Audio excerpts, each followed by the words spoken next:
Good evening, my friends. So, you want to learn to speak and understand English. You have had a long day. You are tired. Lay down in your bed, close your heavy eyes, and let's listen to a story while we slowly fall into the arms of the English language. The Cook's Wedding by Anton Chekhov.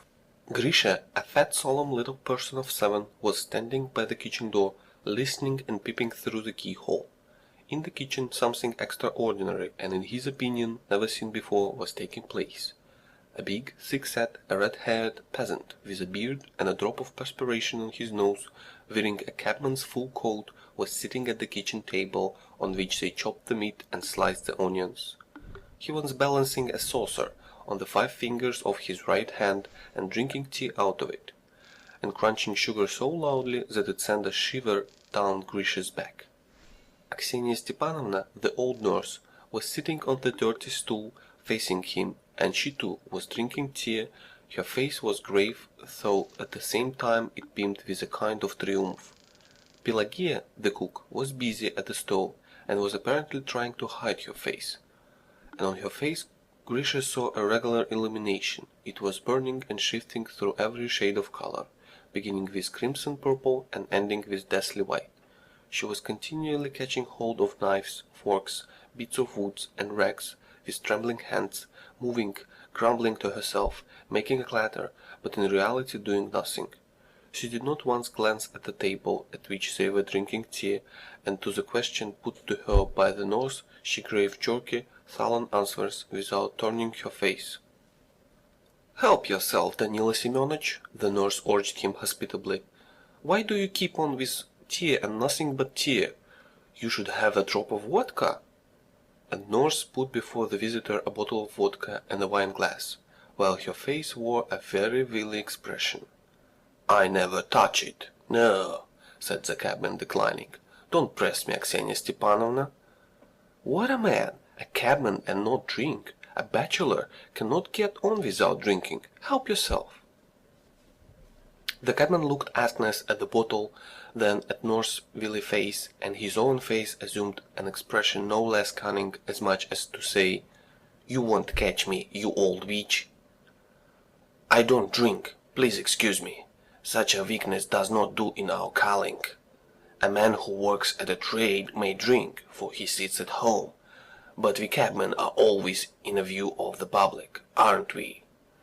If one goes into a pothouse, one finds one's horse gone. If one takes a drop too much, it is worse still. Before you know where you are, you will fall asleep, or slip off the box. That's where it is." "And how much do you make a day, Danila Semyonich?" "That's according. One day you will have a fare for 3 rubles, and another day you will come back to the yard without a farthing. The days are very different. Nowadays our business is no good. There are lots and lots of cabmen, as you know. Hay is dear, and folks are partially nowadays and always contriving to go by tram. And yet, thank God, I have nothing to complain of. I have plenty to eat and good clothes to wear, and we could even provide well for another." The cabman stole a glance at Pelagia. "If it were to their liking." Grisha did not hear what was said further. His mamma came to the door and sent him to the nursery to learn his lessons. "Go and learn your lesson. It's not your business to listen here." When Grisha reached the nursery, he put my own book in front of him, but he did not get on with his reading. All that he had just seen and heard aroused a multitude of questions in his mind. "The cook's going to be married," he thought. "Strange. I don't understand what people get married for. Mama was married to Papa, Cousin Verechka to Pavel Andreich, but one might be married to Papa and Pavel Andreich, after all. They have gold watch chains and nice suits. Their boots are always polished. But to marry that dreadful cabman with a red nose and felt boots? Fie! And why it is North wants poor Pelagia to be married?" When the visitor had gone out of the kitchen, Pelageya appeared and began clearing away. Her agitation still persisted. Her face was red and looked scared. She scarcely touched the floor with the broom and swept every corner 5 times over. She lingered for a long time in the room where Mamma was sitting. She was evidently oppressed by her isolation, and she was longing to express herself, to share her impression with someone, to open her heart. "He's gone," she muttered, seeing that Mamma would not begin the conversation. "One can see he's a good man," said Mamma, not taking her eyes off her sewing. "Sober and steady." "I declare I won't marry him, mistress," Pelageya cried suddenly, flushing crimson. "I declare I won't." "Don't be silly. You are not a child. It's a serious step. You must think it over thoroughly. It's no use talking nonsense. Do you like him?" "What an idea, mistress!" cried Pelageya, abashed. "They say such things that... My goodness!" "She should say she doesn't like him," thought Grisha. "What an affected creature you are! Do you like him?" "But he is old, mistress." "Think of something else." Nurse flew out at her from the next room. "He has not reached his 40th year, and what do you want a young man for? Handsome is as handsome does. Marry him, and that's all about it." "I swear I won't!" squealed Pelageya. "You are talking nonsense. What sort of rascal do you want? Anyone else would have bowed down to his feet, and you declare you won't marry him? You want to be always winking at the postman and tutors. The tutors that used to come to Grishka, mistress? She was never tried of making eyes at him. Oh, the shameless hussy!" "Have you ever seen this Danilo before?" Mamma asked Pelageya. "How could I have seen him? I set eyes on him today, for the first time. Aksenia picked him up and brought him along. The accursed devil! And where has he come from for my undoing?"